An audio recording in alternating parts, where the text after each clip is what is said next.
everybody, Elizabeth with Country Peony, and today I partnered with Paper Mart to bring you a really sweet handmade gift for Valentine's Day.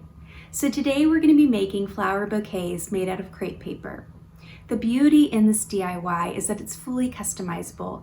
You can choose whatever color that you want or whatever flower. So if you want to see the very simple way to make your own floral bouquet, then come along.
so much for following along today, guys. I hope you feel inspired to bust out your crepe paper and make your own floral bouquets. If you want to see more simple DIYs and tutorials, then please check out my blog, countrypeony.com, or feel free to follow me on Facebook or Instagram at the Country Peony. I'd love to have you there. Until next time, happy crafting.